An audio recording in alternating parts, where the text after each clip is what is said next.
No, I can't throw you out of here. What do you mean you can't throw me out of here? You mean I'm trapped? Yes, here, for 24 weeks, even though it's supposed to be 14. Yeah, I'm like, wow. When did they add 10 more weeks? I don't think any time Lassard mentions how long the thing is, it's always different. I don't think he has any clue. Because at the beginning when he's adjusting them, he doesn't even know, so Eric has to literally mouth 14 weeks. Oh, yeah, okay. So yeah, he has no clue what's going on. He's just the figurehead at this point. Yeah. They run a training course. I think this is like Hooks can't get over the wall thing. Mm-hmm. This is where the brown shoe polish around the bullhorn. Yeah, because basically, so Mahoney is trying to fuck with him, so he's just like, I got to rip in my pants, okay, go get another one, and he gets some shoe polish, puts it on the bullhorn, and then he's got, like, the bullhorn around the mouth. It's supposed to be funny, and it's not. Nope. I didn't find it funny, but hey, I'm sure somebody Lassard thought it was hilarious. So he gets Blanks and Copeland to run him in the rain, and just genuinely make his life miserable. Yeah, basically the idea is he's trying to get him to quit. So we find out that George Martin, on a nightly basis, dresses as a woman. Yeah. So shower cap, glasses, a female nightgown situation. And then puts something in to make it look like fake boobs and all of that. And to sneak into the women's building, because I guess it's a women's building, men's building. Yeah. They're separate quarter because you don't want everyone fucking everybody. Mm-hmm. And he just knocks on the door. But he just gets in and just fucks a bunch of women. Yeah. Because apparently he's hot. Because he's George Martin. Fucking, there's a gun, not a gun course, this is where they get guns and fucking, this is Tackleberry's time to shine. Has been waiting, because he's already got 30 guns, and that was the first thing we had with him in the room, was just unloading all his guns, but now he finally gets a gun, and he's all excited, and everyone else is looking at it going, oh, I don't know if this, what I'm going to do with this thing. It's like he blows the shit out of a target? Yeah, because he brought his own gun. He's like, where did you get that gun? My mom. Okay, that's great. Can I have that for a long time? Can I borrow that for a while? Sure. As he pulls it away, terrified. Harris isn't messing with Tackleberry because he knows he's insane. Yes. Callahan's training, and because she's hot, she throws Barbara down and sits on his face. Yeah. And okay, who's next? And all the guys are like, me. That's basically. Again, this is. It's so weird, because this movie is your typical, 80s buffoonery. Yeah, but it's not. And that's why I think it's in between these montages where we get the buffoonery. Yeah. It's when people actually sit down and have conversations. That's I think that's what he was saying, when he was trying to not just make that kind of movie. But then, of course, we get Mahoney perving on a bunch of naked ladies. Which, I don't know why those windows are exposed. Yeah, that's really weird. I do enjoy the casual just hanging out, drinking a beer, watching it, and, nobody seems to notice. Until Harris walks up, grabs the beer, he looks over, then they notice. Yeah. And scream, and then he goes, oh, jeez, and he's got to get out of there. It might be also a thing that they knew he was there. The girls don't care because it's Mahoney, because he's charming and lovable, and then Harris is just disturbing. But then again, he gets punished again with rain push-ups. With someone's sweat socks in his face. I think it's either Copeland or Blanks. Yeah, whatever. Sweat socks. So he sends his goons because they're off on leave for I guess a night or two. Yeah, they get to go. The only time it happens, they get to take a break for a weekend, and he knows there's going to be a party. There's always a party, and I want you guys to tell me what it is. So they go after Barbara, sorry, and they go, hey, tell us where it is. Are you going? No, I'm not going. Well, tell us. You know where it is, so tell us where it is. I don't know. It's well, find out from Mahoney. He, of course, knows. So then he does, but then Mahoney knows. You want to come to the party? No. I just need to know because somebody's asking. Who's asking? I can't tell you. Okay. Okay, I got this. Yeah, no problem. It's at the Blue Oyster Bar. So cut to Kyle and Chad going to the Blue Oyster Bar, and it's a gay leather bar. Yeah. Where there's dancing. A lot of dancing. Choreographed dancing. Yes. They're fast dancing, slow dancing. And this goes on all night. Yep. And they don't leave, which is kind of odd. I don't think they're allowed to leave. Well, I don't know. I mean, this because they try to leave and they get in the way. Yeah. I mean, this is 1984 people thinking about gay relationships. So yeah. No, fair enough. The real party's, of course, at the beach where everyone's getting naked and just I gotta tell general you, debauchery. I've never been to parties like this. No! This does not happen in real life. 80s beach parties don't actually exist, folks. It's a shame. It's a damn shame. I would have liked to have gone to a couple 80s beach parties.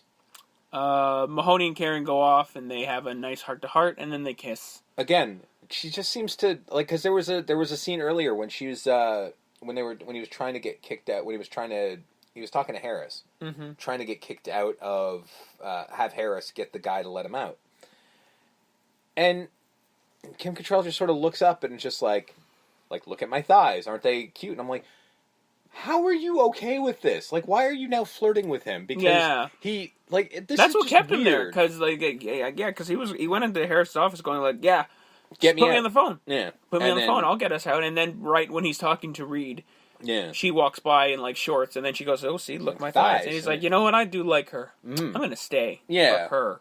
Yeah, because he does ask about like, well, what are your thighs like? And she's like, and she describes them like they're round, supple, and soft. And I'm like, this is weird. This is very strange. Even for the 80s, this is weird. Captain Reed, can I leave? No. Well, I tried. Yep. Hang up. Yeah. So then now they're dating. Yep. Gun training course. Fucking Tackleberry just goes nuts.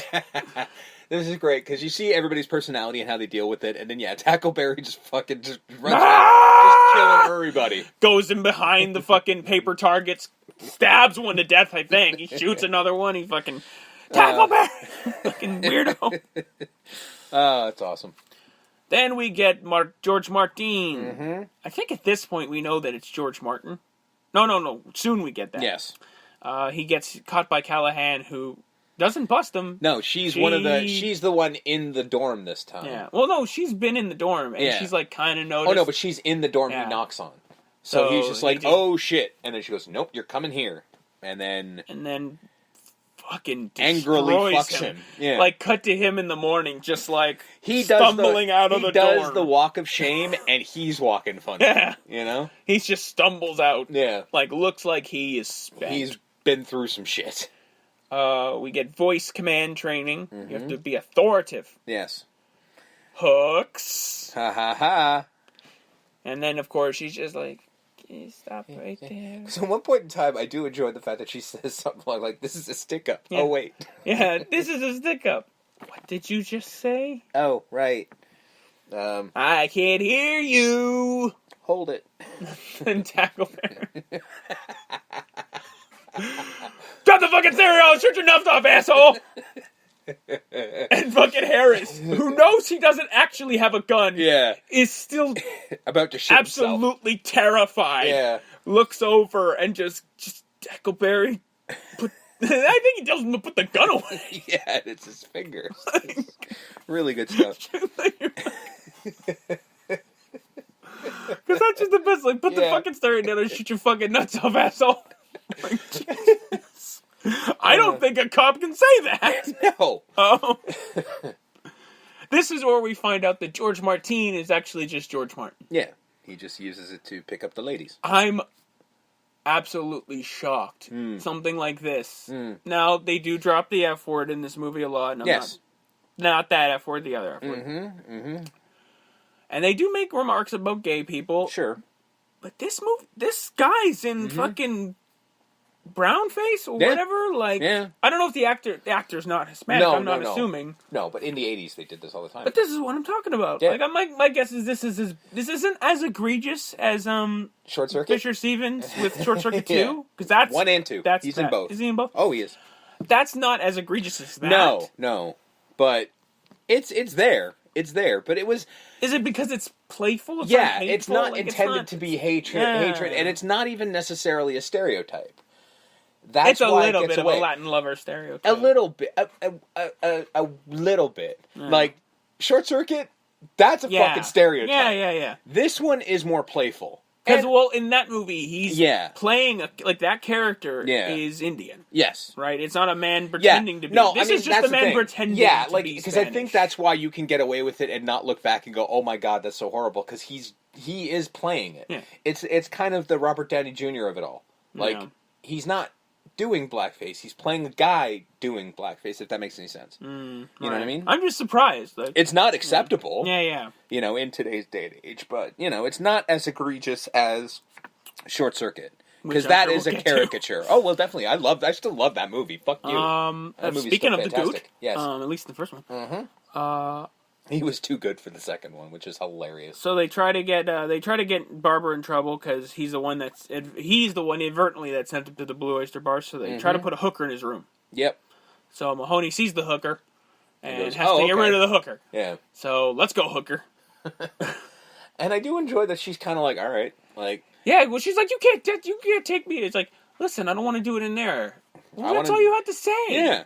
And then he puts her in a podium, and he's like, it's so small. And she's like, I've always dreamed of having sex in podium. He's like, okay, well. But then he says, like, I'm not the intended. Yeah. What was he planning? I don't know. Because he wasn't planning what happened. No. So I don't know what the fuck he was planning. Because Lassard comes in to do a slideshow for a bunch of, I suppose, visiting police officers and dignitaries? People seeing if what he's doing makes sense. I don't know, because it's because that's not the focus. Yeah. We're not supposed to pay attention to this. And so he stands to the podium. Hooker sees a crotch and literally does her job. Shrugs her shoulders, takes her gum out, unzips him, and blows him. Yep. And this is the movie where, I mean... This is also the scene where I'm like, I really wish this was Leslie Nielsen right now, because that would have been Yeah, because he would have done it better. And I'm also looking at this going... At first I'm like, you wouldn't look down? But I'm like, you probably wouldn't. No. Because I don't think you want to know what you're going to see. Yeah. You're sort of like, let it go. Let's just see what happens. Next slide! Yep. And then right at the end, he just smiles, and then he just finishes, because he knows he's finishing. Yeah, and then you just see a zip. You hear another zip, and you're like, okay, he's done. And then he just sort of goes, okay, who's for lunch? And maybe a cigarette. And maybe smoke a cigarette. Yeah. Anyway. And he slowly walks away, and then turns around, and also Mahoney's still in there. So Mahoney sticks his head out and smiles like a big shit-eating grin and just goes, nice speech. And Lassard's like, okay, I'm not going to think about this. I'm just going to let it go.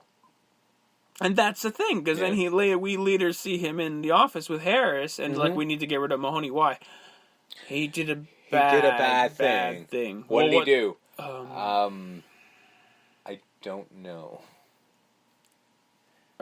Can I go? And then he's the one that initiated the conversation in his office. Yeah. And he asked Harris if he may leave his office. Well, Harris is just like, yes? Because halfway through, he just realizes, I can't say this. Yeah. Because if I say this, it's not going to go well for anyone.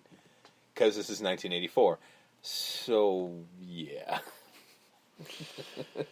His reaction is great. Yes, Leslie Nielsen would have done it better. I don't want to shit on this actor too much because he is good. No, yeah. The guy who plays Lassard's great. But in a world where your Leslie Nielsen exists, it kind of sucks. So there's some ride-alongs happening. Of course, Harris takes Mahoney just to make him run and to run along the car, just be generally terrible to him. Because he's an asshole. Tackleberry has to get a cat from a tree, so of course he has to use his gun. I don't know if he actually got the cat out of the tree, but he sure shot at it. Yeah, well, the cat made a lot of noise, so it's either dead or out of the tree. And because Hooks is managing traffic, traffic has at a halt. Yes, because she can't say shit. And Harris is mad, so he commandeers a motorcycle to, I guess, get to the site of the jam. Which he immediately can't ride. No. So why did you get on the motorbike if you can't ride the motorbike? It's the only thing he can use to get through the traffic, but he can't ride it. He then launches off a ramp, why is there a ramp there? That's fine, it's a movie, shut up. Yep. Same reason there's a horse there. And goes right into a horse's ass. Yep. Literally head into the ass. Where Mahoney's like, somebody call a veterinarian!